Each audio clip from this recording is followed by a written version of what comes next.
जालन्याला यंदा एकही मंत्रिपद नाही अशा चर्चा रंगू लागल्या आहेत। 5 पैकी एकाही आमदाराला फोन आलाच नसल्याची माहिती सूत्र देत आहेत। अर्जुन खोतकर, नारायण कुचे यांनाही फोन करण्यात आलेला नाहीये।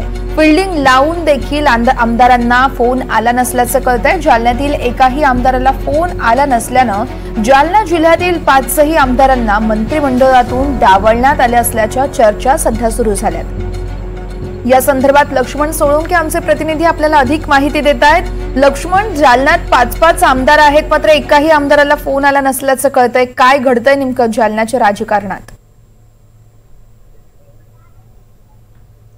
निश्चितपणे वर्षा, आपण बघू शकतो की आज मंत्रिमंडळाचा विस्तार आज नागपूरमध्ये होतोय आणि याच मंत्रिमंडळाच्या विस्तारामध्ये शिवसेनेच्या गटाकडून अर्जुन खोतकर यांना मंत्रिपद मिळेल अशी चर्चा होती आणि त्याचबरोबर अर्जुन खोतकर यांनी मोठ्या प्रमाणात देवेंद्र फडणवीस असेल, त्याचबरोबर एकनाथ शिंदे असेल यांच्यासोबत सुद्धा चर्चा केल्या होत्या, त्यांच्याकडे सुद्धा फिडिंग लावली होती। मात्र अद्यापपर्यंत तरी अर्जुन खोतकर यांना या ठिकाणी फोन आलेला नाहीये। त्याचबरोबर आपण बघू शकतो की भाजपचे सुद्धा या मतदारसंघात यावेळेस 3 आमदार निवडून आलेले आहे। परतूर विधानसभा मतदारसंघातून बबनराव लोणीकर असेल, बदनापूरमधून सगळ्यात जास्त लीड घेणारे नारायण कुचे असेल, त्याचबरोबर भोकरदन विधानसभा मतदारसंघातून संतोष दानवे असेल, या 3ही आमदाराला अद्यापपर्यंत फोन आलेला नाहीये।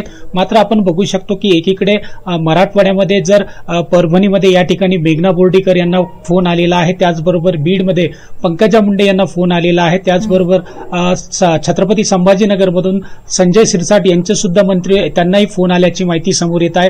त्यामुळे आपण बघू शकतो की या ठिकाणी आता जालन्यात या 5 वर्षामध्ये ज्या मागच्या 5 वर्षात या ठिकाणी छत्रपती संभाजीनगरचे जे अतुल साबळे हे पालकमंत्री म्हणून होते, मात्र यावेळेस असं वाटत होतं की अर्जुन खोतकर किंवा बबनराव लोणीकर किंवा नारायण कुचे यांना मंत्रिपद मिळेल आणि तेच पालकमंत्री असेल अशा चर्चा होत्या। मात्र आपण बघू शकतो की देवेंद्र फडणवीस यांनी मुख्यमंत्री पदाची शपथ घेतल्याच्या नंतर आपण जालना जिल्ह्यात 1 मंत्रिपद मिळेल किंवा 2 मंत्रिपद मिळेल अशी चर्चा असताना मात्र आपण बघू शकतो अद्यापपर्यंत कुणालाही कॉल न आल्यामुळे यांच्या जालन्याला या मंत्रिमंडळातून आता स्थान मिळतं की नाही मिळतं यावर आता चर्चा सुरू झालेली आहे। त्यामुळे आपण बघू शकतो की जिल्हाभरात आता जालन्यातील 5 आमदार महायुतीचे असताना सुद्धा जालन्याला मंत्रिमंडळातून डावलल्या गेल्याची चर्चा आता या ठिकाणी सुरू झालेली आहे। वर्षा, निश्चितच त्यामुळे आता अधिकृतपणे जर का नावं घोषित झाली तर त्यामध्ये तरी वर्णी लागते का कोणाची ते बघावं लागेल।